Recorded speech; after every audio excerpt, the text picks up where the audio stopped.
whether the lunar module is still firmly on the ground on the moon, and he said yes. So yesterday we congratulated India for landing a lunar model on the moon. So maybe he'll be outlining the scientific aspects of how the lunar model is going to proceed forward. Prime Minister.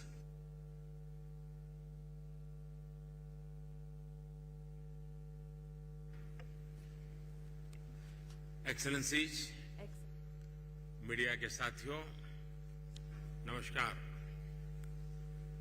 सबसे पहले मैं राष्ट्रपति मेरे मित्र Ramaphosa जी को इस BRICS summit के सफल आयोजन के लिए बहुत बहुत बधाई देता हूं, उनका अभिनंदन करता हूं। मुझे खुशी है कि 3 दिन की इस बैठक से कई सकारात्मक परिणाम सामने आए हैं।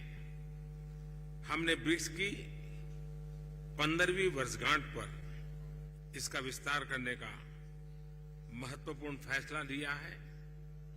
जैसा मैंने कल कहा था, भारत ने ब्रिक्स की सदस्यता में विस्तार का हमेशा से पूरी तरह समर्थन किया है। भारत का ये मत रहा है कि नए सदस्यों के जुड़ने से ब्रिक्स एक संगठन के रूप में मजबूत तथा हमारे सभी साझा प्रयासों को एक नया बल देने वाला होगा। इस कदम से विश्व के अनेक देशों का मल्टीपोलर वर्ल्ड ऑर्डर में विश्वास और सुदृढ़ होगा। मुझे खुशी है कि हमारी टीम्स ने मिलकर एक्सपांशन के गाइडिंग प्रिंसिपल्स, स्टैंडर्ड्स, क्राइटेरिया और प्रोसीड्यूर पर सहमति बनाई है और इनके आधार पर आज हम अर्जेंटीना, इजिप्ट, ईरान, सऊदी अरब, इथियोपिया और यूएई का ब्रिक्स में स्वागत करने के लिए सहमत हुए हैं। सबसे पहले मैं इन देशों के लीडर्स और वहां के नागरिकों को बहुत बहुत बधाई देता हूं। मुझे विश्वास है कि इन देशों के साथ मिलकर हम अपने सहयोग को एक नई गति और नई ऊर्जा देंगे। भारत के इन सभी देशों के साथ बहुत ही गहरे संबंध है, बहुत ही ऐतिहासिक संबंध है। ब्रिक्स की मदद से हमारे द्विपक्षीय सहयोग में नए आयाम अवश्य जुड़ेंगे। जिन अन्य देशों ने भी ब्रिक्स से जुड़ने की अभिलाषा व्यक्त की है, भारत उनको भी पार्टनर कंट्रीज के रूप में जुड़ने के लिए कॉन्सेंसस बनाने में योगदान देगा। फ्रेंड्स, ब्रिक्स का विस्तार एवं आधुनिकीकरण इस बात का संदेश है कि विश्व के सभी इंस्टीट्यूशंस को बदलते समय की परिस्थितियों के अनुरूप ढलना चाहिए।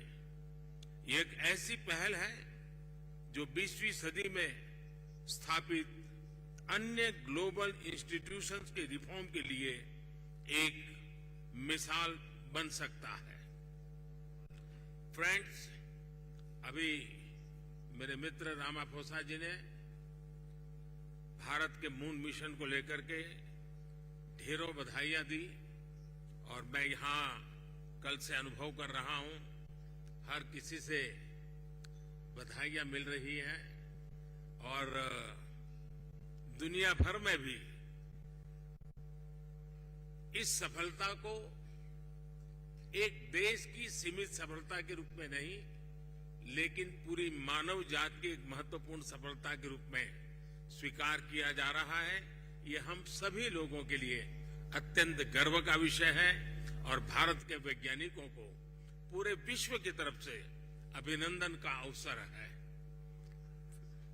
फ्रेंड्स, कल शाम भारत के चंद्रयान ने चांद के दक्षिण ध्रुव पर सॉफ्ट लैंडिंग की। ये केवल भारत के लिए ही नहीं, बल्कि पूरे विश्व के वैज्ञानिक समुदाय के लिए एक बहुत बड़ी उपलब्धि है। और जिस क्षेत्र में भारत ने अपना टारगेट तय किया था, वहां पहले कभी कोई प्रयास नहीं हुआ है और ये प्रयास सफल हुआ है। तो बड़ा डिफिकल्ट टेरेन के ऊपर विज्ञान हमें पहुंचा पाया है। ये अपने आप में विज्ञान की, वैज्ञानिकों की बड़ी सफलता है। इस ऐतिहासिक अवसर पर आप सबकी तरफ से मुझे भारत को, भारत के वैज्ञानिकों को और दुनिया की वैज्ञानिक कम्युनिटी को जो बधाई के संदेश मिले हैं, मैं सार्वजनिक रूप से आप सबका, मेरी तरफ से, मेरे देशवासियों की तरफ से और मेरे वैज्ञानिकों की तरफ से बहुत बहुत धन्यवाद करता हूं। Thank you. Of my Indian scientists. Thank you.